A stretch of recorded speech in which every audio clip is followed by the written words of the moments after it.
Hello. Yes, today I thought I would address the videos I saw on YouTube that were put together by atheists, and I take issue with them. Specifically, the atheists who think that the Earth is older than 5,000 years ago, and one of the things that I've seen presented are these things here. This is called right here. See, this is called a fossil, and it's called a fossil because, well, it's old, you see. Anyway, now the fact of the matter is, this is an oreodont fossil, and it existed up until the early Miocene period. This is what these people say. And the Miocene was like 23.03 to 5,332 million years ago.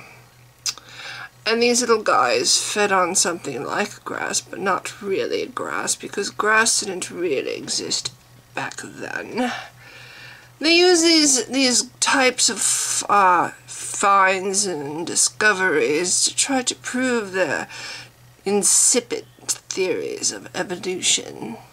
We all know that this is a dog's skull, correct? Probably Fido, who was buried in the yard 10 years ago, and depending on the material that the dog was buried in, might have turned to stone, you see.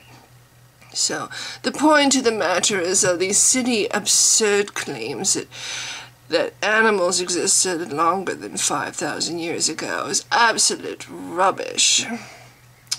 It's Fido. In fact, it looks like Fido got stomped on at one point, kind of crushing his little skull, you see.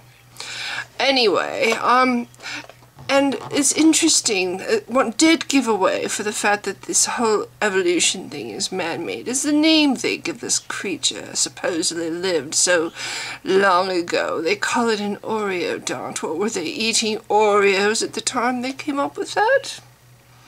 So my point is, they have all this supposed evidence that they dig up from people's backyards and buried beloved pets, and they try to use that to twist and confuse people's minds. But we have this. This is what we have. It's a book, you see. And it has a lot of pages in here, and some of them are even highlighted with red letters, which makes them even more impressive. So, creationist, I say next time somebody tries to present evidence and call it evolution, you should understand that we have a book and they don't. Oh, they have our dead pets that they've dug up in people's backyards, and I think it's really very pathetic that they have to stoop to such low levels to even argue or try to keep up with our much greater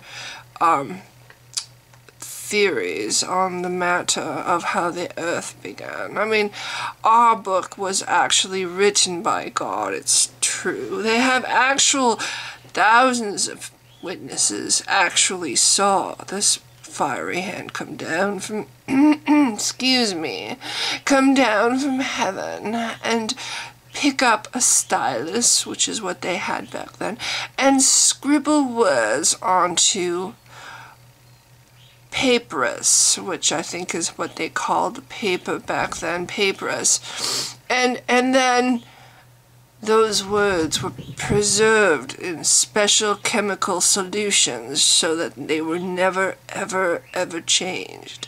And it was those actual words from the Almighty God that we have perfectly preserved in these books.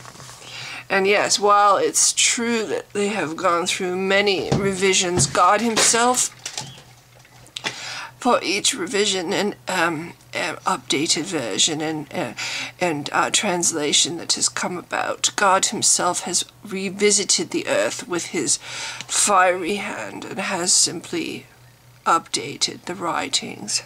So even the most current books that we read, that we can buy in our bookstores today, in fact, I believe that there's a publisher that has a special chamber that is reserved for God for these visits when he comes down and puts together these truths on paper for the rest of us. And I'm sorry, but that is so much more impressive than Fido buried in the backyard. So, anyway, just a few thoughts on the whole city conundrum having to do with evolution and the idea that the Grand Canyon happened over billions of years is just patently absurd, you see.